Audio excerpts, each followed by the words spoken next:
21절부터 보겠습니다. 또 그의 왕위를 이을 자는 한 비천한 사람이라. 비천한 사람이라는 단어가 나왔어요. 나라의 영광을 그에게 주지 아니할 것이나, 그가 왕이 되면 안 된다는 소리예요. 원래는 그가 평안한 때를 타서 속임수로 그 나라를 얻을 것이며, 도둑질한 거예요. 예. 지금도 이제 우리가 이 도둑질한 선거 도둑질하는 이런 사람들을 보게 되는데 아주 이 적그리스도적이에요. 자, 넘치는 물 같은 군대가 그에게 넘침으로 말미암아 패할 것이요, 동맹한 왕도 그렇게 될 것이며. 그러니까 뭔가 넘치는 굉장히 많은 군대가 그 사람을 이렇게 조력하게 되는 거예요. 예, 근데 이게 원래는 하면 안 되는 건데 어떤 그 악한 영향력이 있다는 거죠. 이 사람하고 동맹한 왕들도 이렇게 된다. 자, 그와 약정한 후에는 그는 거짓을 행하며 올라올 것이요, 소수의 백성을 가지고 세력을 얻을 것이며, 그가 평안한 때 그 지방의 가장 기름진 곳에 들어와서 그의 조상들과 조상들의 조상이 행하지 못했던 것을 행할 것이요, 그는 노력하고 탈취한 재물을 무리에게 흩어주며 계략을 세워 얼마 동안 산성들을 칠 것인데 때가 이르기까지 그리하리라. 이렇게 됐어요. 이 사람이 얼마나 그 야가 빠졌는지 노력하고 탈취한 거, 훔친 거를 가지고 사람들한테 나눠줬어요. 그 다음에 헌신을 산 다음에 결국에 얘네들을 지배하게 되는 겁니다. 자, 그렇다면 이 일들이 어떻게 일어났는가? 이거 이제 이 부분을 저희가 방금 몇 절까지 읽었죠? 24절까지 읽었습니다. 보겠습니다. 이제 안티오쿠스 에파피네스 4세예요. 이 사람이 제일 중요한 부분이기 때문에 제가 이거를 넘어가지 못했던 거죠. 형이 이제 셀루쿠스 왕조가 1세, 2세, 3세, 4세인데 형이 있어요. 형이 4세예요. 셀루쿠스 4세. 이 사람은 안티오쿠스 4세. 이렇게 되는데 형이 죽고 나서 장남이 그 왕이 돼야 되는데 이 조카를 갖다가 이제 그 자기가 원래 안티오쿠스 에파피네스 4세는 로마 아버지 3세, 그 셀루루스 3세가 있었는데 이 3세가 로마하고 전쟁을 하다 져요. 그러니까 로마에서 야, 너 우리 말 안 들으려면은 너네 다 멸망시켜 버릴 거야. 그러니까는 그렇다면은 인지를 저희가 놓겠습니다. 그래서 인지를 누구를 주냐면은 이 안티오쿠스 4세를 줘요. 자기 아들을. 그래서 이 사람이 14년 동안 로마에 가서 인질로서 살아가요. 그 다음에 이 첫째 자기 형이 죽고 나서 야가 계략적으로 돌아요. 그 다음에 자기 대신에 인지를 누군가 갖다 놔야 하잖아요. 조카를 갖다 놓는 거예요. 네, 조카를 갖다 놓고 자기가 스스로 왕이 돼버리는 거예요. 그러니까 이런 계략을 세웠던 사람이고 이 계략이 통했던 거예요. 네, 그래서 원래는 이 사람이 왕이 되면 안 되는데 이렇게 머리를 돌려가지고, 그러니까 이 때도 그렇고 하나님께서 이거를 이렇게 좀 두신 것 같아요. 이런 일들이 일어나게. 그다음에 이제 이 헬라 문명에 굉장히 많은 영향을 받았어요. 왜냐하면 14년 동안 어릴 때부터 살았으니까 무슨 아버지한테 버림받았죠, 나라한테 버림받았죠. 그럼 그 미움이나 이런 쓴뿌리나 이게 얼마나 많았겠어요. 그리고 이제 거기서 오는 어떤 그 굉장히 많은 그 악한 영의 영향력 가운데 놓였을 거예요. 그래서 한마디로 해서 복수의 사신 막 이런 거 있잖아요. 영화 보면 으악 하는 이런 모습으로 지금 왕좌를 노리게 됐고, 그 노린 후에는 자기의 어떤 인간적인 모습이 아예 사라진 거죠. 복근이 돼버리는. 네. 그리고 이제 이건 나중에 이렇게 이 사람에 대해서 좀 더 설명을 하면서 제가 얘기를 말씀드려드리겠습니다. 지금은 이제 이 안토니쿠 4세에 대해서 이제 여기서 쭉 얘기를 하면서 마카비 혁명까지, 그 다음에 한우카까지 제가 다루겠습니다. 너무 중요한 얘기 때문에 아마 교회에서 신앙생활 하시면서 마카비 혁명이나 한우카에 대해서는 아마 평생 가도 못 들으실 거예요. 그러니까 제가 만약에 이제 이게 처음이자 마지막일 수도 있으니까 저하고 살고 계시면은 뭐 매해마다 그냥 12월 되면은 크리스마스 얘기는 하나도 안 들어도 마카비 혁명 얘기는 할 거예요. 그런데 이제 뭐 어떻게 될 줄 모르니까 사람이 이게 처음일 수도 있어요. 마지막일 수도 있고. 하지만은 정말 중요한 겁니다. 그러니까는 야, 이거 마지막일 수도 있으니까 잘 들어야겠다. 그 생각을 하시고 들어주세요. 여기서 이제 비천한 자다라는 표현이 나왔어요. 21절에 이 왕위를 이을 자는 한 비천한 사람이다 이렇게 나왔어요. 근데 이 비천한 자는 원어상으로 보면은 비천한 거는 이제 우리 어떤 느낌이야? 천박하다 이 정도인데 실제로 원어상으로 하면 비열한 놈 이렇게 표현이 돼요. 그래서 어떤 거는 막 비열하다 하면 속임수를 많이 쓰고 악하고, 비천한 사람은 이런 거잖아요. 아, 내가 좀 낮아져. 뭐 신분이 낮아. 뭐 이 정도로밖에 볼 수가 없는데 비열한 사람이라는 느낌은 어떤 느낌이죠? 속이고 남 뒤통수 치고 사기치고 막 아주 막 더러운 게 모든 이런 악한 수식어를 다 넣어도 부족한 사람이 비열한 사람인 거예요. 그래서 근데 성경에서는 이 사람을 그렇게 표현하고 있는 거예요. 비열한 자라고. 하나님께서 기뻐하는 사람은 분명히 아닌 거죠. 그다음에 이거는 정말 이 사탄이가 굉장히 많이 사용한 사람인 거예요. 그다음에 원래 이제 형이 독살을 당해요. 근데 이제 그 독살한 놈을 이 사람이 잡아 죽여요. 그러면서 자기가 왕이 되는 거예요. 명분이 생겼잖아요. 야, 내가 독살한 사람 죽였어. 이제 내가 왕이 될 거야. 그리고 자기 조카를 인질로 보내버리면서 그 빈자리를 자기가 이제 딱 차지하게 되는 겁니다. 그래서 이제 이건 어떤 느낌이냐면은 내가 야를 죽임으로 말미암아 내가 이 자리를 차지하는 게 정당해. 이제 이런 어떤 흉계, 권모술수에 능한 사람이다 이렇게 볼 수가 있습니다. 이제 이 독살을 했던 이 사람 이름이 헬로리오두스라는 사람인데 이 사람에 대해서 뭐 크게 아실 필요가 없어요. 이 사람이 이제 자기 왕을 독살을 했다면은 뭐가 있었을까요? 자기 밑에 세력이 있겠죠. 쿠데타를 하려고 했으니까. 그래서 이 세력을 이 사람이 흡수해버려요. 독살하고 죽이고 야, 내가 야 죽였어. 너희들은 다 나를 따라. 내가 새로운 나라를 만들 거야. 난 새로운 왕이 될 거야. 너희들한테 잘해줄 거야. 그래가지고 이제 이 사람을 다 흡수를 하고 이 사람을 가지고 동맹한 왕들도 쳐버리고 자기가 이제 모든 것들을 다 흡수를 하게 되는 진짜 정말로 졸지의 왕이 된 사람이에요. 이 사람은. 이때 당시에는 왕이 있으면은 유대 사람들한테는 뭐가 필요하죠? 제사장이 필요해요. 대제사장. 그래서 그런 관계도 굉장히 제가 조금 후에 말씀드릴 건데 이런 관계도 굉장히 얽혀 있어요. 그 얽힘 때문에 마카비 혁명까지 이제 이 일이 일어납니다. 우선은 이제 이 얘기들을 전부 다 그 성경 구절들을 전부 다 이제 훑고 나서 마카비 혁명의 배경에 대해서 말씀을 드릴게요. 그 다음에 에피파네스는 이제 이러고 나서 애굽을 침공을 하기 위해서 이제 준비를 합니다. 애굽을 침공한다는 거는 말 그대로 그때 당시에 나라의 그 세계에 또 주도권을 잡는 거였어요. 그렇게 왜냐면 지금 400년 전에 예수님께서 다니엘에게 보여주신 것도 남방왕하고 북방왕하고 싸우는 거예요. 애굽하고 시리아하고 싸우는 거였어요. 누가 이걸 잡냐에 따라서 전체 어떤 패권, 나라 사이에도 패권을 잡게 되는 거예요. 자, 그가 힘을 떨치며 용기를 다하며 큰 군대를 거느리고 남방왕을 칠 것이요 남방왕도 심히 크고 강한 군대를 거느리고 맞아 싸울 것이나 능히 당하지 못하리니 이는 그들의 계략을 세워 그들을 침이니라 이렇게 되어 있습니다. 이게 남방왕은 아까 말씀드렸던 프톨레미 왕조의 프톨레미 6세 이렇게 될 거예요. 자, 그의 음식을 먹는 자들이 그를 멸하리니 지금 남방왕에 대해서 얘기를 하는 거예요. 그의 군대가 흩어질 것이요 많은 사람이 엎드려 죽으리라. 한마디로 프톨레미 6세를 따르던 음식을 같이 먹는 사람들, 한마디로 말해서 그 신하들이죠. 그 장군들이고. 근데 이 사람들을 그 나라의 이집트 왕조죠. 프톨레미 왕조의 사람들을 다 매수를 해요. 안티오쿠스 4세가 매수를 한 다음에 야 이렇게 해가지고 이럴 타이에 이 사람을 쳐. 그러면은 우리가 거기 가서 싸울 거야. 이제 이렇게 계략을 세워가지고 여기 안에서 이런 일들이 일어나게 만듭니다. 그 다음에 이 왕 톨레미 6세를 잡아와요.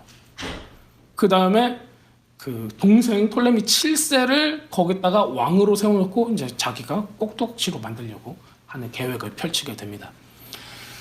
그래서 그런데 이제 이 사람들이 6세하고 4세, 톨레미 6세와 4세가 이제 당하고만 있을 수는 없으니까 둘이서 나중에 이제 연합을 하게 돼서 안티오쿠스 4세하고 이제 어떤 대립 관계가 생겨납니다.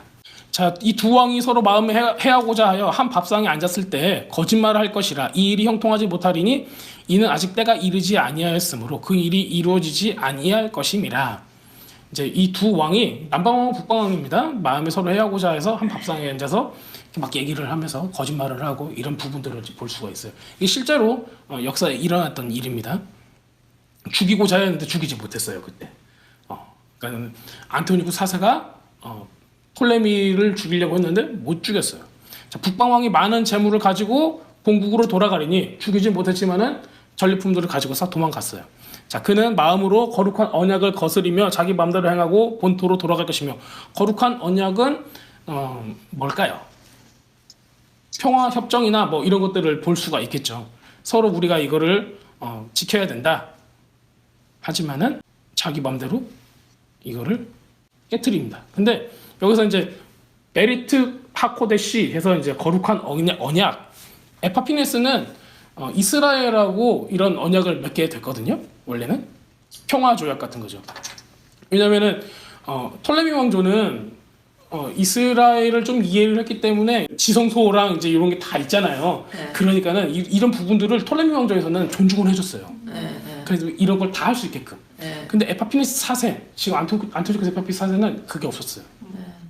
이걸 못하게 하고 굉장히 많은 핍박을 이제 가했습니다. 이스라엘에. 그래서 지금 이제 여기 당시에는 톨레미 왕조가 힘을 잃어서 시리아가 여기까지 지금 이스라엘까지 온 거예요. 근데 그 이스라엘 사람들이 그럼 너희들이 우리를 통치해도 되는데 우리하고는 평화롭게 좀 했으면 좋겠어. 이제 협정을 맺는 거죠. 아니면은 자기네들도 이제 들고 일어나야 되니까. 그런데 이걸 깨버린 거예요. 원래 맺었던 거는 또 톨레미 왕조하고는 이스라엘하고는 맺어 있는 상태였고, 근데 이거 새로 오면서 이걸 깨버리는 거예요. 이제 여기에서 일어난 일이 대제사장 직분의 어떤 사건이 일어나요. 그러니까 전에는 야손이라는 사람이 대제사장직을 가지고 있었어요. 그러니까 이 야손이라는 사람도 에파피네스 사제한테 은 360달란트인가를 주고 이거를 살려고 하는 거였어요. 직분을 사는 거예요. 네. 근데 이제 이때 당시 이 사람도 유대인이에요. 한마디로 야손이라는 사람도 딱 이름 봐도 야손 하면은 유대인 같잖아요. 히브리 사람 같잖아요. 이 사람은 이제 그 누구야? 아론의 후손. 한 거예요. 근데 지파도 아론의 후손이니까는 레위 지파일 거고.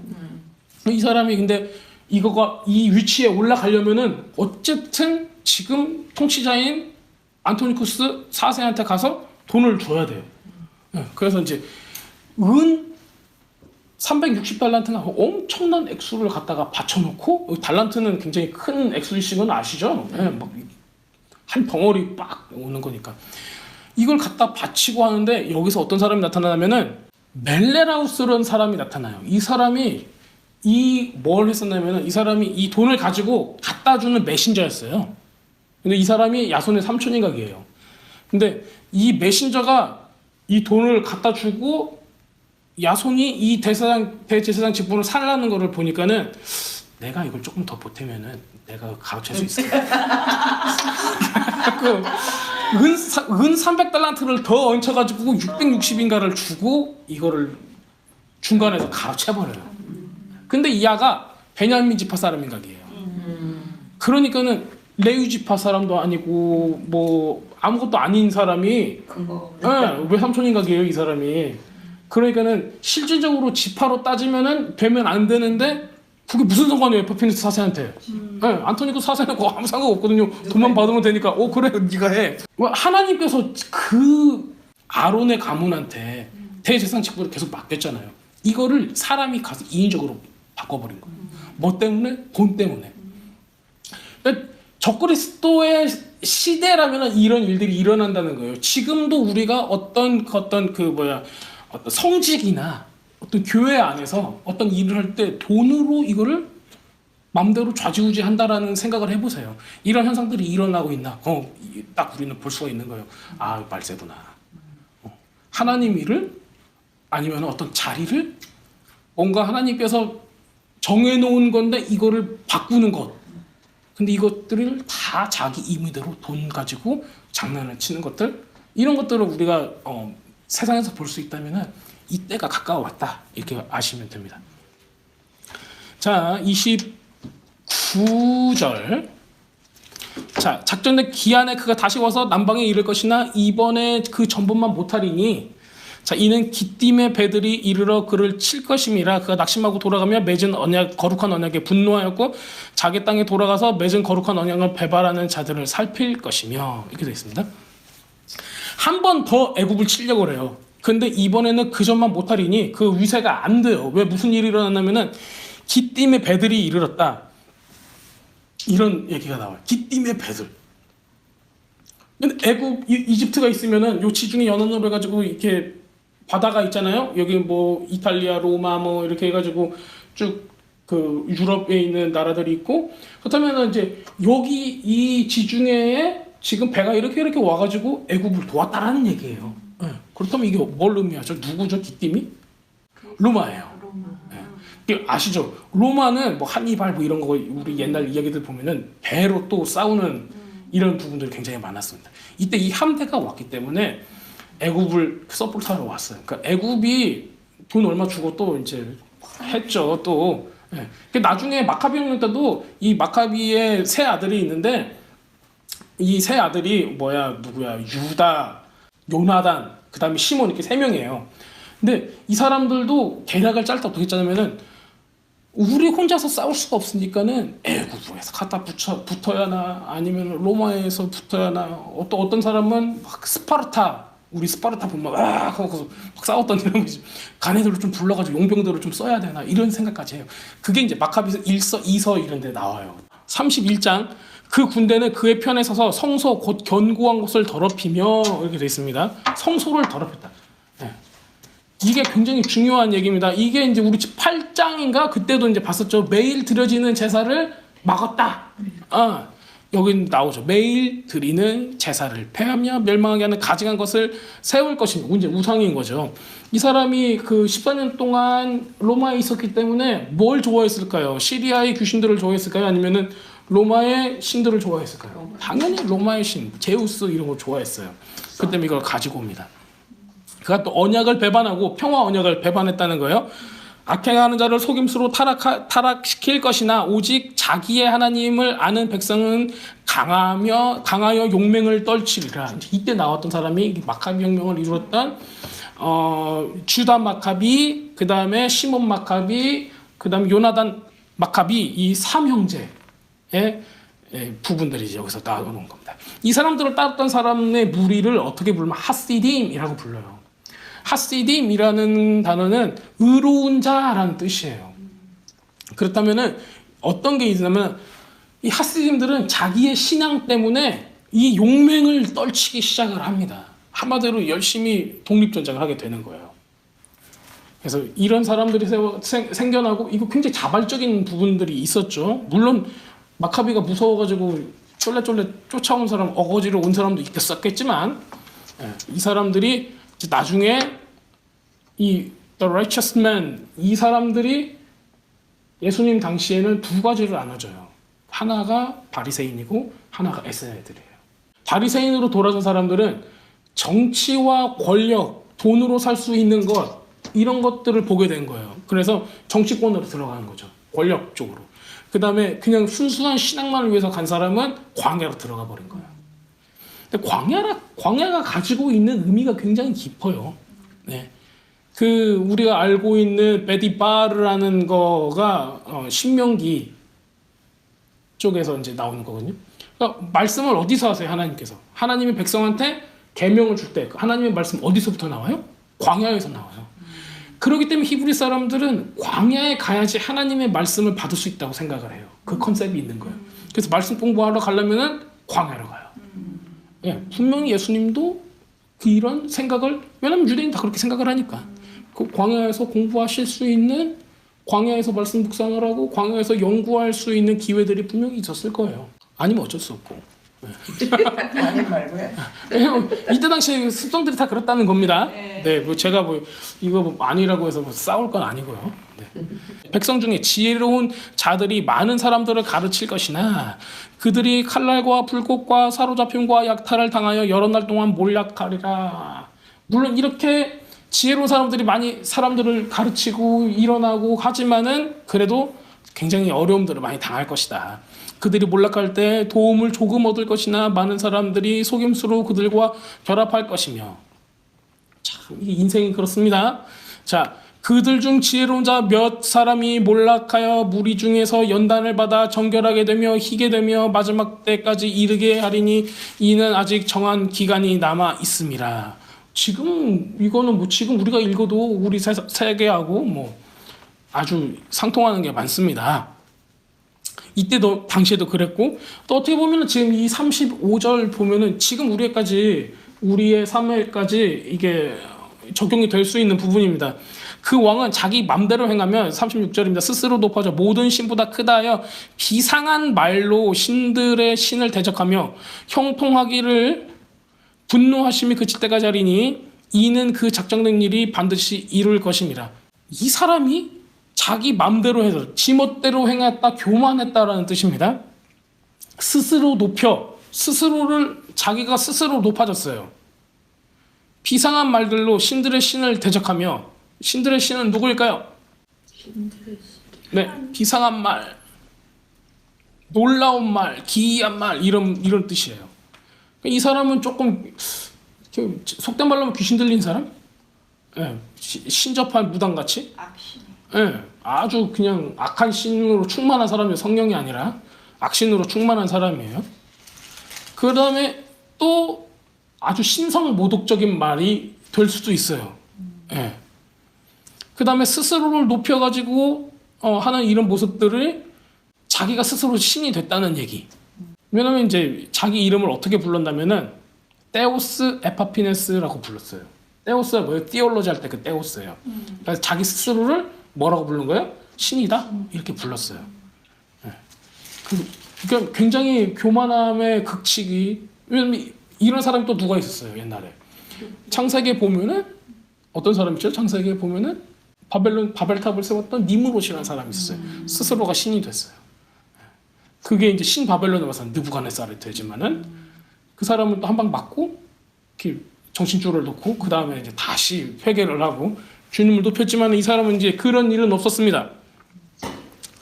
자, 계속 읽겠습니다. 37절 그가 모든 것보다 스스로 크다 하고 그 조상들의 신과 여자들이 흠모하는 것을 돌아보지 아니하며 어떤 신도 돌아보지 아니하였고 이렇게 됐습니다. 스스로 컸어요. 스스로 교만함이. 자, 조상들의 신, 자기 조상들이 시리아에 있는 신들이죠. 이런 신들 여자들이 흠모하는 거는 또 이제 이때 당시에 여자들이 섬겼던 신들이 또 있을 거예요. 그 신들도 쳐다도 안 봤어요. 그러니까 이 사람은 시리아에 있는 신이나 그때 당시에 이 사람들이 좋아했던 이런 신들을 다 무시를 하고 자기가 제일 높아지고 자기가 인정하는 신 딱 그 로마의 신 몇 개만 좋아했던 거죠. 제우스나 이런. 그 대신에 강한 신은 공경할 것이요. 강한 신 제가 보기에는 이제 제우스 같습니다. 어떤 사람은 또 어떤 다른 신들을 얘기를 하는데 그 조상들이 알지 못하던 신에게 금, 은, 보석, 보물을 드리며 공경할 것이며 그 그는 이방신을 힘입어 크게 견고한 상선들을 점령할 것이요 무릇 그를 안다 하는 자에게는 영광을 더하여 여러 백성을 다스리게도 하며 그에게서 뇌물을 받고 땅을 나눠주기도 하리라. 이때 당시에 이제 이 사람들이 행했던 일입니다. 실제로 에피파네스 4세는 뇌물을 받고 이렇게 했어요. 자, 마지막 때 남방왕이 그와 힘을 겨룰 것이나 북방왕이 병거와 마병과 많은 배로 회오리 바람처럼 그에게로 마주와서 그 여러 나라에 침공하여 물이 넘칠 것 같이 지나갈 것이요 그가 또 영화로운 땅에 들어갈 것이요 영화로운 땅이라면은 또 예루살렘을 얘기하는 거죠. 이스라엘 많은 나라를 패망하게 할 것이나 오직 에돔과 모압과 암몬 자손과 지도자들은 그의 손에서 벗어나리라. 왜냐하면은 얘네들은 이미 타협을 봤어요. 그 밑에 속국으로 하겠다. 그리고 뇌물을 주고 그가 여러 나라들의 그 손을 펼치리니 애굽 땅도 변하지 못할 것이니 그가 권세로 애굽의 금, 은 모든 보석 보물을 차지할 것이요 리비아 사람과 구스 사람이 그의 시종이리라. 이제 애굽을 놓고 리비아는 가장 어디? 동쪽 아니 서쪽. 그 다음에 구스 사람은 가장 동쪽. 그러니까 애굽의 끝에서 끝까지 다 종으로 만들어버리겠다. 그러나 동북에서 소문이 이르리니 그를 번민하게 함으로 그가 분노하여 나가서 많은 무리를 다 죽이며 멸망하고자 할 것이요. 그가 장막궁전을 바다와 영화롭고 거룩한 산 사이, 거룩한 산은 예루살렘이죠. 거룩한 산 세울 것이나 그의 종말이 이르니 도와줄 자가 없으리라. 이제 이렇게 되어 있는데 마지막 이 41절 이 부분들 있잖아요. 이 부분들이 역사적으로는 어떻게 이루어졌다고는 말을 못해요. 왜냐면은 에파피네스 4세가 어떻게 죽었냐면은 마카병명이 일어나서 패하고 나서 갑자기 급사해요. 뭐 이렇게 역사서에는 뭐 배벌레가 먹었다, 뭐 해서 죽었다 이런 식으로밖에 안 나오거든요. 근데 굉장히 돌연사를 하는 걸로 나타나고 있어요. 근데 이제 지금 여기서 봤던 그가 장막궁전을 바다와 영화롭고 거룩한 산 사이에 세울 것이나라고 나왔는데 거룩한 산 예루살렘에서 바다가 있는 쪽 그 사이에서 죽은 게 아니라 페르시아 쪽에 가서 죽어요. 그렇기 때문에 이 사람이 에파피네스 4세의 맨 마지막 부분을 얘기하는 게 아니에요. 그렇다면은 그러면 이거는 그 또 다른 적그리스도에 대해서 예수님께서 말씀하시는 걸로 우리가 생각해 볼 수가 있습니다. 그래서 에파피네스 4세의 안토니쿠스 4세에 대한 기록은 뭐 39절 뭐 이 정도 40절 이 정도로 보고 이 뒷부분은 좀 다른 얘기로 우리가 볼 수가 있습니다. 자, 이제 안토니쿠스 4세가 얼마나 나쁜 놈인지 잠깐 이렇게 쭉 보고 그 다음에 그 한우카가 어떻게 생겨났는지 그거에 대해서 보겠습니다. 에파피니스 4세는 BC 175년부터 그 BC 163년까지 살았던 사람입니다. 이 사람이 한 행적 중에서 방금 이제 예수님께서 다니엘에게 얘기한 이런 모든 것들이 예언이에요. 우리들한테는 과거잖아요. 다니엘한테는 400년 이후의 일이기 때문에 다니엘은 도대체 무슨 얘기인가 못 알아들었을 거예요. 이렇게 하리라 이렇게 하리라 이렇게 하리라 뭐 남방하고 북방하고 이렇게 싸우고 공주로 보냈다가 실패하고 이런 얘기를 하면은 지금 우리가 역사를 모르는 상태에서 들어도 이게 황당하고 무슨 얘기인지 모르겠는데 그게 일어나지도 않은 다니엘한테는 얼마나 힘들었겠어요. 다 암호 같은 거예요. 그냥 받아 적긴 하는데 무슨 얘기인지 하나도 모르겠어요. 하고 적었겠죠. 자, 이 안토니쿠스 4세는 뭘로 가장 유명할까요? 특히 이제 우리처럼 이제 그 성경 공부를 한 사람들한테는 가장 유명한 거는 예루살렘의 이 성소를 더럽힌 사건으로 가장 유명해요. 유대인들을 핍박하고 죽인 사건. 어느 왕보다 더 잔인했었고 잔혹했었고 적그리스도라고 불릴 정도로 그다음 예수님께서 다니엘에게 와서 이 사람에 대해 경고할 정도로 굉장히 귀신 충만한 사람이었던 거예요. 제우스 신상을 세우고 그 다음에 돼지 피를 뿌리고 성소에 지성소에 가서 돼지 피를 뿌렸어요. 이거 말이나 되는 얘기예요? 네, 말도 안 되는 얘기잖아요. 그 다음에 할례를 못 받겠어요. 애들. 할례를 받으면 애기 할례를 줬어요. 어떻게 해요? 사형. 그래서 애기의 시체를 엄마 목에다가 걸어놨어요. 오 마이 갓. 그게 실제로 있었던 일이에요. 역사서에. 그 놈입니다. 네. 이때 뭐 어떤 일이 일어나면 절기를 못 지키게 했어요. 6월절 이런 절기들 있죠? 절기를 못 지키게 하고 안식일을 지키면은 사형. 그냥 얘는 껐다가면 사형이었어요.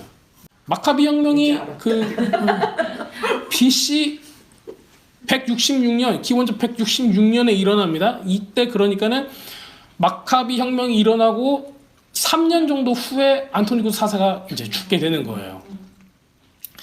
이 사람은 말 그대로 교회 역사 이 400년의 이 부분 가운데서 적그리스도의 모습을 모든 요건을 갖춘 사람이에요. 대단한 거죠. 스스로 자기를 신이라고 한마디로 와서 스스로를 하나님이라고 표현했어요. 그 다음에 유대인의 하나님을 모욕하기 시작을 했죠. 자기의 신들도 안 섬기던 사람이 다른 나라의 신을 섬길 필요가 없잖아요. 네. 당연히 하나님을 모독했습니다. 하나님을 모독하고 뭐 여기에 방금 우리가 읽었던 다니엘서 11장에 나오는 모든 나쁜 짓들을 이 사람이 다 도맡아가지고 그 예언을 이룬 사람이죠. 좋은 예언을 우리가 이루어야 되는데 나쁜 예언을 이루는 사람이 이렇게 있어요. 우리는 좋은 것만 해야 됩니다.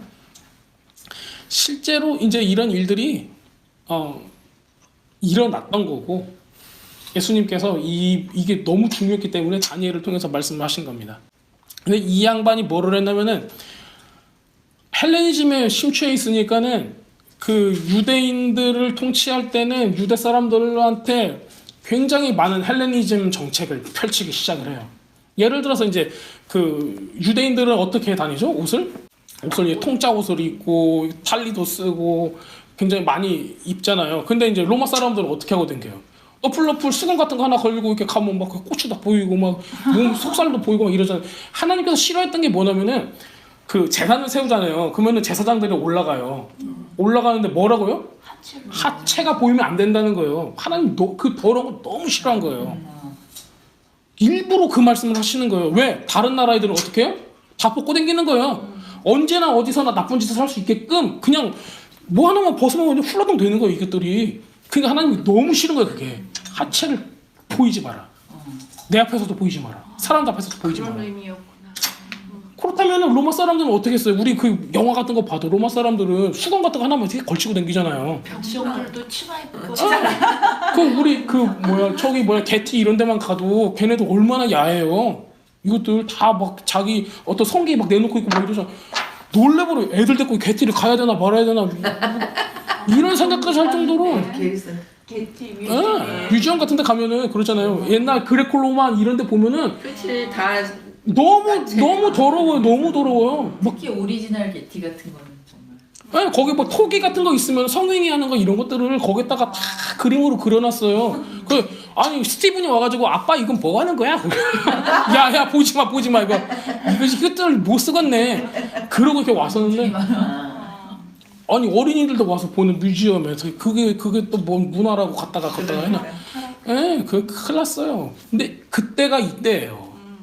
그러면은 이 헬레니즘에 미쳐버린 이 폭군이 예루살렘을 통치했을 때 경기장을 세워놨어요. 그 다음에 야 너네들 스포츠해. 우리 올림픽 어때요? 옛날 올림픽 이런 거 그 그림 찾아보면은 다 깨벗고 있죠. 창 던지는데 왜 옷을 벗고 창을 던져? 달리기 하는데 왜 또 옷을 벗고 왜 이러는 거예요 도대체 사람들이? 이때 당시 문화였던 거예요. 그래서 이 사람은 무슨 일을 했냐면은 마카비서에 나온 내용인데 유대인들은 옷을 입고 있는데 이것들이 옷을 벗기는 거예요. 옷을 벗겨서 운동을 시키는 거예요. 스포츠를. 근데 헬레니즘을 또 쫓아가는 젊은 놈들이 있어요. 이것들도 옷 벗고 좋아하고 또 가가지고 운동을 하는 거예요. 깨벗고. 그러니까는 사람들이 야 이거는 신성 모독이다. 눈을 가리고 도대체 이게 무슨 일이냐 난리가 난 거예요. 이 사람들이. 왜냐면 음란할 정도의 사람의 상상을 넘어서는 음란함이 그게 나오기 시작한 거죠. 남자들 같은 경우는 유대인 남자들 같은 경우는 다 할례를 받았잖아요. 난지 8일 만에 할례를 받아요. 근데 거기에서 할례를 받은 거가 깨벗고 있으니까 다 표가 날 거 아니에요. 그럼 어떻게 돼요? 사형이에요. 다 사형인 거예요. 그럼 왜 깨벗겨가지고 운동을 시켰어요? 그거 확인해가지고 죽이려고. 다 인구 말살 정책이었던 것이죠. 그게. 그래서 어떤 사람은 할례를 다시 복구하는 그런 수술까지 받았다고 할 정도예요. 자기 살을 갖다가 붙여가지고 뜯어가지고 죽기 싫으니까. 얼마나 그게 당황스러운 일이에요. 이 사람들은 그런 아픔들을 겪었던 세대였던 거죠. 그 당시에. 에파피네스는 자기 이름을 아까 제가 말씀드린 데오스 에파피네스라고 이름을 자기가 스스로 붙였어요. 에파피네스라는 이름 자체가 그 현연한 신. 그 단어 자체가 에파피네스라는 거. 예. 안토니쿠스 4세가 자기 이름이고 에파피네스라는 걸 자기가 뒤에다 붙인 건데 그거 자체가 그 뜻 자체가 현연한 신의 영광 이런 거예요. 말 그대로 느낌이 어떤 거예요? 막 샤카이나라는 뜻, 샤키나죠. 예. 그런 의미를 가지고 있어요. 하나님한테만 쓸 수 있는 그런 거죠. 유대인들한테는. 이 사람 자기한테 썼어요. 그러면 하나님의 영광을 누가 가로챈 거예요? 이놈이 가로챈 거예요. 근데 사람들은 그렇게 안 부르고 에피마네스라고 불렀어요. 에피마네스는 정신병자라는 뜻이에요. 그냥 스스로는 나는 하나님 막 이러는데 다른 사람들은 정신병자 이러셨다는 거죠. 왜 너무 악하고 너무 극악무도하고 사람 죽이는 거는 수준이네. 너무 무서웠대요 이때. 그렇기 때문에 유대인들도 가만히 있을 수가 없었습니다. 이 발단된 거는 이게 성전을 모독하는 일들이 너무 쉽게 일어났기 때문에. 그 다음에 이제 이 대제사장들도 이거를 막아야 하는데 못 막았어요. 못 막겠다보다는 자기도 거기다 빨대를 꽂고 단물을 빨아야 하기 때문에 오히려 앞장을 섰대요. 어떤 거죠? 아까 그 멜라리우스라는 놈, 300달란트 더 얹혀가지고 줘서 산 이 사람 있죠? 이 사람이 끌고 다녔어요. 왜냐면은 성소에 가본 적이 없잖아요. 성소에 가본 적이 없으니까 대제사장이 안내를 하는 거예요. 야 여기는 뭐가 있고요, 여기는 뭐가 있고요, 여기는 뭐가 있고요 하는 거예요. 여기가 바로 지성소입니다. 그랬더니 야 돼지띠 뿌려, 돼지 뿌려. 이런 짓을 하게 만든 사람이 바로 옆에 있는 타락한 대제사장이 있어요. 자 그렇다면 지금 우리의 세상도 마찬가지로 하나님을 모독한다. 누가 앞장설 수 있어요? 타락한 목회자들이 할 수 있다는 거예요. 근데 그 사람들은 그때 당시 그게 옳은 건 줄 알았다는 거죠. 말도 안 되는 얘기지만. 자, 이런 일들이 있었습니다. 뭐 정치적인 일들을 제가 말할 수도 있지만 그냥 이렇게 휙 넘어가겠습니다. 워낙 이 전쟁도 많이 하고 고무술수로 모든 권력들을 다 뺏어 먹으려고만 한 사람이고, 특히 이제 이집트에 많은 피해를 줬고, 이집트에 피해를 주던 말도 저하고는 상관없지만은 이것 때문에 이스라엘이 많이 피해를 보게 되는 거죠. 전쟁을 많이 하게 되니까. 그래서 에피파네스는 이거 굉장히 강력한 그 헬레니즘, 헬라화 정책을 하면서 유대교를 말살시키자. 그 다음에 다 헬라의 신, 즉 로마의 신들을 섬기게 만들겠다라는 거가 이 사람의 목표였어요. 이제 그렇다면은 이 사람이 그 유대인들을 어떻게 잡았을까요? 어떻게 이겼을까요? 유대인들은 이제 이때 당시만 해도 안식일에 전쟁을 할까요, 안 할까요? 안 하죠. 안식일에 가가지고 다 죽였어요. 그 유대인들이 참 신기해요. 그 전쟁을 해야 되는데 안식일이라고 안 한 거예요. 그러니까는 다 잡혀가지고 그냥 그 자리에 다 죽은 거예요. 그냥 이런 식으로 해가지고 이 약점을 알아서, 약점 누가 알려줬겠어요? 유대인들이 가서 가르쳐줬겠죠.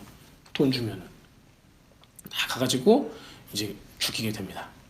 그래서 이 사람이 예루살렘을 약탈하고 그 돈으로 다른 사람들한테 이렇게 뇌물을 주고 자기의 신복으로 만드는 이런 짓을 했고, BC 167년 정도에 율법을 금지를 하게 돼요. 율법 자체를 금지를. 율법을 지키는 놈은 다 사형. 이런 거예요. 법을 없애려고요. 그래서 이제 매일 드려지는, 그때 성소에서 매일 드려지는 아침 저녁 제사를 다 금지를 해요. 그래서 성소에 와가지고 제사를 드리는 놈은 다 사형. 그 제우스 신에다가 돼지 피를 바치는 것만 오케이, 이런 거예요. 안토니쿠스는 이스라엘 사람들한테 강제로 먹인 게 있었어요. 우리가 좋아하는 돼지고기를 먹였어요. 근데 그 사람들한테 그거 먹으면 돼, 안 돼요? 가증한 짐승이잖아요. 먹으면. 우리는 삼겹살, 뭐 김치찌개 다 먹을 수 있지만은 우리한테는 별 문제가 아니지만은 이때는 여기서는 굉장히 큰 문제였어요. 왜냐하면 신앙을 포기해야 되는 입장이었으니까. 일부러 돼지고기를 먹이는 거예요. 내 앞에서 안 먹으면 어떻게 돼요? 사형.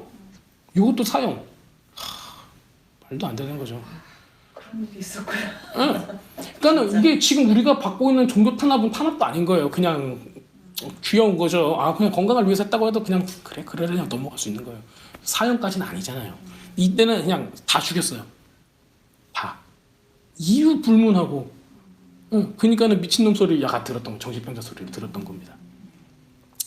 그 다음에 이때가 이제 그 BC, 아까 말씀드렸던 BC 167년 12월 16일이 피크였대요. 그때 제우스의 신상을 번제단 다 거기 성소에다가 세워버리고, 그 다음에 번제단 다 없애버리고 거기다가 돼지고기를 바친 거예요. 거기서 돼지 잡았죠. 그리고 이제 이 돼지 잡는 제사를 매월 25일 날 드렸대요. 공교롭게 25일이 크리스마스고 지 생일이래요. 오 마이 갓. 지 생일이래요. 자, 이렇게 보면은 우리가 이제 그 유대인들이 왜 크리스마스를 지키고 있는 크리스천들을 이상하게 완전히 그냥 이해 못할 정도로 생각할 수가 있는가? 왜 초대교회 때 유대인들이 이방인들하고 같이 하나가 됐다가 왜 찢어질 수밖에 없었는가? 이런 것들을 우리가 알 수 있게 되는 거예요. 이런 것들을 알게 되면은 과연 우리가 지키고 있는 신앙의 실체가 무엇인가, 뭐에 베이스가 된 건가, 과연 성경적인 거가 무엇인가에 대한 의문을 품게 되는 겁니다. 근데 저는 그렇게 생각해요. 이렇게 해가지고 뭐 회의적이고 포기하고 좀 이렇게 부정적인 반응으로 가는 것보다 어떻게 하면 회복할 수 있을까, 말씀 자체로 어떻게 하면 우리가 성경적으로 갈 수 있을까, 이거를 하는 거지 네거티브하게 누구를 판단해라 그런 게 아니라, 왜냐면 우리가 모르는 상태에서 한 거잖아요. 우리는 지금 한우카에 대해서 처음 듣는 얘기잖아요. 왜냐면 이거는 굉장히 오랜 시간 동안 사탄이가 우리의 눈과 귀를 가려서 하나님께서 어떤 일을 행했는가, 우리의 믿음의 조상들이 어떤 일을 겪었는가, 이때 당시에 이 사람들한테는 이때가 뭐였어요? 말세였어요. 이때가 바로 종말이었어요. 이때가 바로 환란의 시기였던 거예요. 그렇잖아요. 우리가 지금 그런 시대에 이때 당시에 사람도 팬티 한 장도 없었어요. 그렇잖아요. 자기 속옷조차도 어떻게 할 수가 없는 그런 상태, 그런 그 굉장히 힘든 문화적으로나 어떤 그 재정적으로나 여러 가지 힘든 상태에서 이런 일들을 겪었다는 거예요. 이 안토니쿠스 4세가 한 이 만행들 있잖아요. 이것 때문에 이제 이스라엘 사람들이 더는 못하겠다. 더는 이렇게 못 산다. 해서 이제 게릴라전. 그게 그 전쟁이 일어나게 되는 거예요. 이 사람들. 전쟁이 일어나게 됩니다. 그러니까는 그 안토니쿠스 4세 같은 경우는 워낙 이 정신적으로 특이한 사람이었기 때문에 보통 사람들은 이게 나라마다 좀 다르기 때문에 사람이 습성이 다르기 때문에 이 다스리는 방법이 달라야 되는데 이제 유대인들한테는 너무 안 좋은 방법을 썼죠. 그래서 이제 유대인도 가만히 있질 않고 이 당시에 사람들이 다 모여서 전쟁을 하게 됩니다. 그게 바로 이제 마카비 혁명이라고 불리는 유대인들의 독립 전쟁. 전쟁이 이제 이 일들로 인해서 시작이 된 거예요. 그래서 이 예루살렘 성전, 이 성소를 모욕하는 사건, 이 사건으로 인해서 이제 이런 일들이 일어나는데 이게 이제 방금 우리가 읽었던 다니엘서 11장 마지막 부분에 나왔던 정해진 때, 그다음에 그곳에 가증한 것을 세우고. 근데 이게 성경 곳곳에 가증한 것을 세운다는 게 나와요. 성경 곳곳에 나와요. 그렇죠? 성경 읽으시면서 그거 많이 봤죠? 저 계시록에서도 나오죠. 가증한 것을 세우고 이 부분들이. 그렇다면 마지막 때에 또 다른 표시는 뭐예요? 이 가증한 거를 세우고 이 레귤러리한 예배를 그치게 한다는 거예요. 그게 또 하나의 히트인 거예요. 그러니까 마지막 때가 왔다. 마지막 때 적그리스도가 출현했다. 얘는 뭐 해요? 보통 예배 못 드리게 하고 가증한 것을 세우는 거예요. 성소에. 네. 이런 일들이 일어나는 거죠. 자, 그렇다면은 또 그럼 히브리 사람들이 봤을 때 이 교회라는 곳은 어떻게 비춰졌을까요? 자기네들이 여태까지 있었던 하나님을 섬긴다기보다는 자기들이 봤을 때는 가증한 것을 세운 것과 똑같은 거예요. 성경에서 뭐라고 나오죠? 안식일? 형체, 어떤 형상도 세우지 말라고 그래요. 그러니까 교회 가면 다 뭐가 있어요? 십자가 있죠. 이것도 싫어요. 그거조차도. 그리고 이제 그거는 우리 개신교지만은 그거는 좀 그러려니 할 수 있지만 특히 우리 가톨릭 보면 어때요? 마리아. 굉장히 많은 우상들이 있잖아요. 형체들이. 십자가뿐만이 아니라 십자가는 그냥 예수님 걸어놓으면은 우리가 뭐라고 할까? 어떻게 용납할 수 있는, 이해할 수 있고 긍정할 수 있는 부분들이 많은데 그거 이외에 다른 것들이 나오는데 이게 다 어디서 왔냐는 거예요. 그렇다면 또 다른 문제가 되죠. 왜냐면은 그 로마 카톨릭의 오리지널리티를 보면은 태양신 숭배 사상이 굉장히 강하거든요. 예를 들어서 처녀가 아이를 낳으리니 그 이름을 임마누엘 하라고 했어요. 그게 이제 어디에 나와요? 맨 처음 본문이 이사야서에 나오는 거죠. 네, 이사야가 아하스 왕한테 그 예언을 하면서 그 하나님께서 너를 지키는 거에 대해서 그거에 대한 증거다. 이것을 보여줄게 하고 처녀가 아이를 낳으니 그 이름 임마누엘이라 한 거예요. 근데 실제로 원문을 보면은 처녀가 아니에요. 실제 원문을 보면 처녀가 아니라고요. 그냥 젊은 여자가 아이를 낳으리니 그 이름을 임마누엘이라 해요. 히브리 말로? 네. 처녀라는 단어가 없어요. 그럼 처녀라는 단어 누가 썼냐는 거예요. 번역하면서 그냥 막. 번역하면서가 아니라 일부러 의도적으로 처녀를 넣고 싶었던 거예요. 이 사람들이. 왜냐면은 처녀가 아이를 낳고 엄마가 아이를 안고 있는 성모 마리아. 이 성모 마리아 상이 어디서부터 와요? 그게 바벨론에서 오는 거. 바벨론에서. 이렇게 얘기하면 딴 데서는 이단이다. 니무로, 세미슬라미스, 이 탐무스 이런 거 있죠? 대통령 부인설로 들어가. 그게 전부 다 걸러 오는 거예요. 그러니까는 히브리 사람들 입장에서 봤을 때는 이거는 우리 조상들이 가나안에 있을 때부터 하나님께서 섬기지 말라고 했던 그 귀신상이었던 거예요. 성모 마리아 상하고 애기상이. 몇천 년 전부터. 우리가 저걸 섬겼다가 이렇게 망했던 건데. 왜 이런 일이 일어났어요? 첫 번째 우상 숭배, 둘째는 고아와 과부를 섬기지 않았던 거 다 있잖아요. 그 중에 하나 가장 큰 거 우상 숭배. 그 우상 숭배가 어디로 왔어요? 교회로 들어온 거예요. 어떻게 보면은. 그래서 우리는 교회에서 어떤 데코레이션 하든 뭘 하든 그 오리지널티를 알아야 돼요.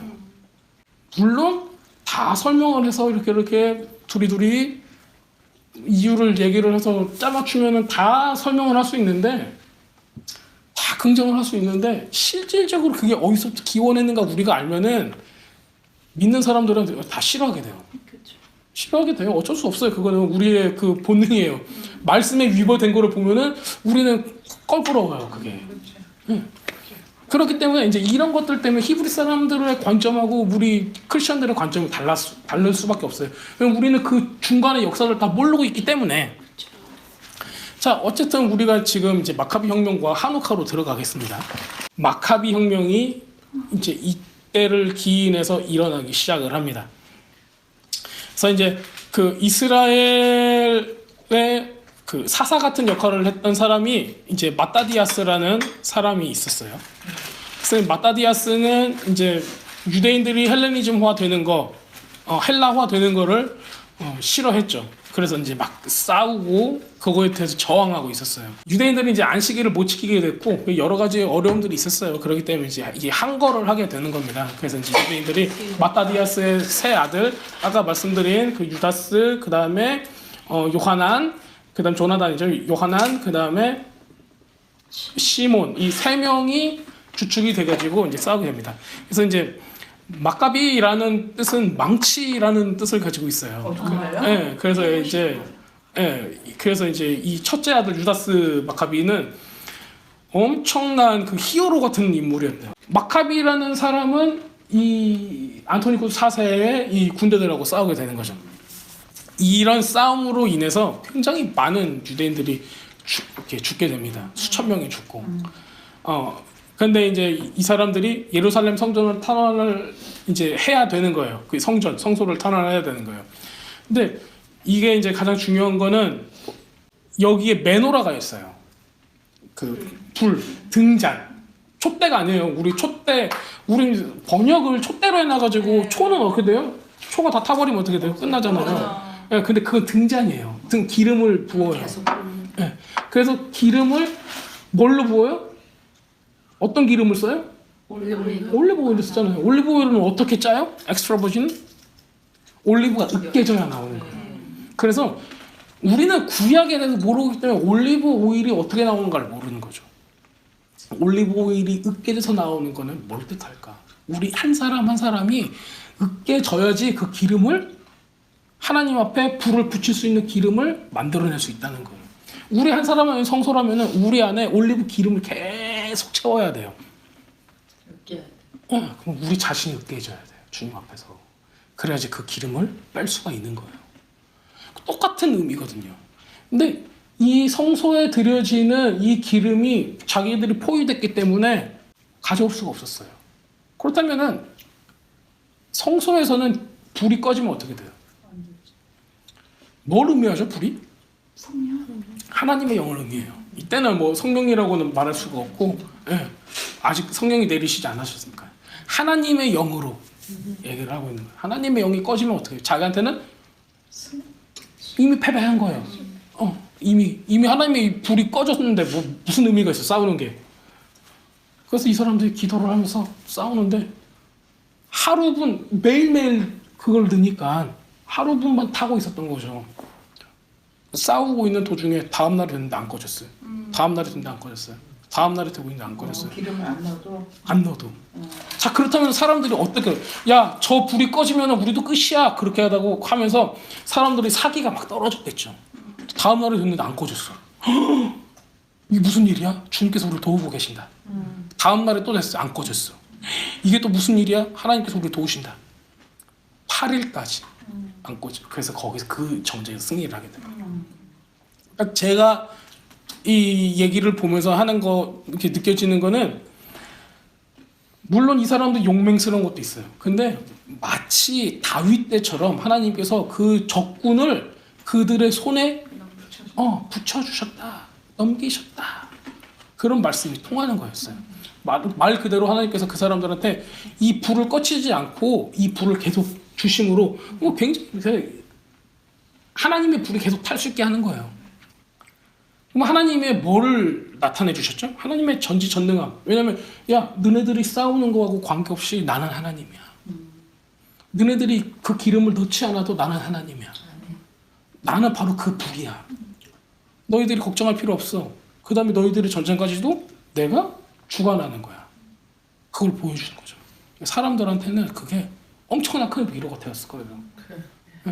그래서 그 전쟁에서는 용감하게 싸울 수가 있었죠. 엄청 싸웠어요. 그래서 이제 거기를 다 이기게 됩니다.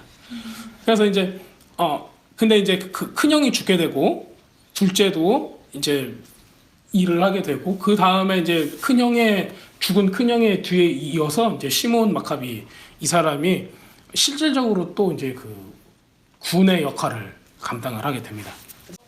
시몬 마카비한테 그 셋째 동생한테까지 그 지배권이 와요. 그다음에 하스모니아 왕조를 이제 세우게 되고 했는데 제가 아까 말씀드린 대로 유대인들은 다윗 왕조가 아니다. 그렇기 때문에 이 정통성을 인정할 수가 없다. 이렇게 그래서 한 100몇 년? 근데 그렇게 크게 오래는 못 간 거죠. 왜냐면은 이 정도 한우카나 이런 마카비 혁명의 어떤 그런 위험과 이런 간증들에 비하면은 조선 왕조도 500년은 갔는데 하면서 좀 오래 가야 되지 않나 막 이런 생각을 할 수가 있는데 이때 당시에 사람들은 다윗 왕조를 기다리고 있었던 거예요.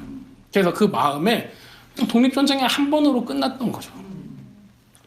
그래서 이제 우리는 이제 하스모니아 왕조가 그렇게 오래 가지 못했다. 이걸 알 수가 있습니다. 그러다가 마케도니아가는 지금 우리가 알고 있는 그 그리스 있죠. 그리스 총독으로 임명된 사람이 나타나요. 그런 사람이. 그래서 이제 계속 서로 이제 입김을 주고받고 해요. 이제 그러면서 로마의 통치가 다가오고 이제 예수님께서 오실 만한 그런 시대적인 배경이 준비가 됩니다. 그래서 이제 예수님 때 보면은 예수님께서 그 솔로몬의 행각을 거니시는 거, 그 다음에 수전절에 말씀을 하시는 거 이런 모습들이 다 나오는데 수전절이 바로 우리가 알고 있는 한우카예요. 네, 수전절이라고 이제 성경에서 나오죠. 그때가 한우카고 그렇다면 예수님도 그 절기를 그때 당시 유대인도 바로 그 절기를 계속 지키고 있었다는 거예요. 그래서 우리가 성경에 나오는 7개의 절기 이외에도 지키는 게 바로 이 한우카 수전절이고 그 다음이 불임절이에요. 그 수전절이 청소한다는 의미를 가지고 있어요. 성전을 청소한다. 왜 그랬어요? 돼지피가 있었잖아요. 그러니까 다 청소를 했어야 돼요. 그래서 성전을 리데디케이트 하는 날이었어요. 그때가. 그래서 전쟁에서 이겨가지고 야 끝이 아니라 야 그러면 제우스 신상 다 때려 부셔야 하고 돼지고기들 다 치워야 되고 온갖 더러운 것들 다 데코레이션하고 다 없애버려야 되고 하잖아요. 그때 다 깨끗하게 치웠던 거죠. 너무 의미가 좋다. 그럼요. 네. 데디케이트 다시 하는 날. 크리스마스 때 집 청소해야 된다. 올바른 크리스마스에 성전을 청소한다는 건 또 우리 자신의 하트를 청소한다는 의미를 또 가지고 있어요. 왜냐면 우리가 하나님의 성소잖아요. 네, 그런 의미를 또 가지고 있어요. 이런 말세에 있는 가장 큰 사건이에요. 하누카는. 왜냐면은 예수님께서 다니엘을 통해서 이 일이 일어나기 400년 전에 이거를 경고를 하신 내용이고 적그리스도에 대한 이야기를 하셨고 또한 거기서 끝이는 게 아니라 우리가 역사적으로 봤을 때 이 일은 하나님께서 하나님의 빛을 계속 유지시켜 주시면서 이건 스스로 우리가 할 수 없을 때 하나님께서 빛이 되어 주시는 거였어요. 그래서 우리의 힘이 없을 때 하나님의 힘이 하나님의 백성들로 하여금 싸울 수 있게 만드는 거죠. 만약에 우리한테도 이 안토니쿠스 4세가 해왔던 그런 어려운 일들이 우리 삶 가운데 닥친다. 지금은 우리가 코로나 바이러스 하나 때문에 이렇게 빌빌하고 있지만은 이것보다 더 큰 환란이 겪고 우리한테 다가온다 했을 때 우리가 어떤 마음 자세로 살아갈 수 있을까? 우리는 그거를 준비해야 되는 거죠, 마음으로. 왜냐면은 역사적으로 봤을 때 우리의 믿음의 조상들은 이거를 이미 알고 있었고 그 다음에 이 현상이 닥쳤을 때 이것을 이겨냈었죠. 그리고 나중에 뭐 히틀러 시대 때도 그랬었고 참고 기다리고 하나님께서 구원해 주시길 원했고 바랬고 이런 일들이 우리 세대나 우리 다음 세대에 올 수도 있어요. 또 다시. 지금 이제 12장에 가면은 지금 현상하고 굉장히 많이 비슷한 부분들이 있어요. 15절밖에 안 돼요. 그런데 메시아에 대한 계시가 굉장히 뚜렷하게 나타나 있어요. 근데 이제 11장의 이 뒷부분이 중요한 거는 한우카가 일어났다는 거예요. 그 가운데. 왜냐면 이 마지막 때만 마지막 이 11장의 후반절만 본다면은 어두워요. 어둡고 맞고 굉장히 이 혼란을 어떻게 겪나 할 정도죠. 우리의 신앙이 억압되고 모든 어려움들을 다 감내해야 되는 이런 경우 그런 것들을 우리가 맞이하게 된다면은 우리가 어떤 자세로 살아야 되는가. 하지만 그때 바로 한우카가 일어납니다. 빛의 절기. 아까 제가 이제 말씀을 다 못 드리던 게 뭐였냐면은 예수님의 생일이 그 장막절이라면은 사람은 얼마 동안 아기를 배고 있죠? 10개월이죠. 그렇다면은 10개월. 9개월 조금 넘어야 돼요. 10개월인데 그렇다면은 정상적이라면은 예수님께서 언제? 라는 천사가 마리아한테 아들을 낳으리니 이름을 임마누엘이라 하라. 이 얘기를 언제 했을까요? 인터넷 당시 했어요 분명히. 네. 그날 부로 임신을 했으니까 그때가 언제였을까요? 1월이나 뭐 10월에 그러니까 1월 10월 중순에 아기가 나왔다 생각을 하면은 언제로 봐야 돼요? 한우카로 봐요. 12월. 한우카로 봐요. 왜냐면 한우카가 이름이 뭐예요? 빛의 절기거든요. 그럼 예수님이 뭘로 표현돼요? 성경에서는 빛으로 표현이 돼요. 빛으로 오신 예수님. 그래서 그 성경학자들은 12월 달에 잉태를 하셨다. 잉태된 거가 한우카 때 잉태가 됐다라고 생각을 해요. 10월에 또 10월에 오시면. 그래서 이제 제가 이제 그 히브리어를 공부하면서 저희 교수님이 그 말씀을 하시더라고요. 한국 사람들도 이제 굉장히 공감하는 내용이에요. 우리 아기가 태어나면은 미국에서는 어떻게 하죠? 몇 살이야? 하면은 1month 됐어요. 그 다음에 100일 되면은 3개월하고 얼마 됐어요. 우리 애들한테도 how old are you? 그러면은 뭐 6 and 뭐 몇 개월 막 이래요. 한국에서는 뭐라 그래요? 이미 한 살 먹고 한 살 먹고 해요. 태어나자마자. 이스라엘 사람들은 어떨까요? 한 살 먹고 태어나요. 왜냐면은 카운트를 어떻게 하는 줄 아세요? 수정했을 때가 생명이 있는 걸로 보는 거예요. 하나님께서는 그때부터 카운트를 하고 계신다는 거예요.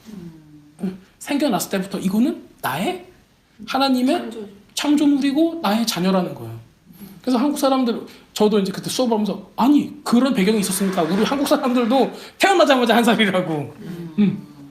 우리 마인드셋은 그렇다고. 근데 예수님도 마찬가지인 거예요. 이때 빛으로 오셨을 때 저 한우카가 굉장히 많은 의미를 갖고 있다고 생각하는데 첫 번째는 독립운동, 그 다음에 하나님께서 직접 싸우신, 하나님께서 직접 빛이 되어주신 우리의 어떤 이런 노력이 아니라 하나님께 되어주신, 그 다음에 성전을 다시 깨끗하게 해서 리데디케이션하는 수전절이라는 의미, 리데디케이션이라는 의미, 그 다음에 하나님 스스로가 빛으로 우리에게 오시는 거, 이게 다 연결이 되어 있는 거예요. 그래서 한우카는 그런 의미가 있습니다. 실제로 아이가 엄마 뱃속에서 태어나는 것만큼 중요한 거가 생긴 날인 것 같아요. 근데 특별하게 그날이 한우카였던 거. 저는 거기에 굉장히 큰 의미를 두고 있습니다. 가장 어려울 때 주님께서 오시는 거예요. 가장 어려울 때. 그래서 우리가 어려움 가운데 있다라면은, 어둠 가운데 있다라면은 그때 우리가 인지하지도 못하는 빛은 이미 시작이 되고 있어요. 우리가 주님께서 주신 그 부르심 가운데 있다면은 그게 우리에게 대한 약속이고 우리가 믿고 나가야 할 근거가 되는 겁니다. 아멘.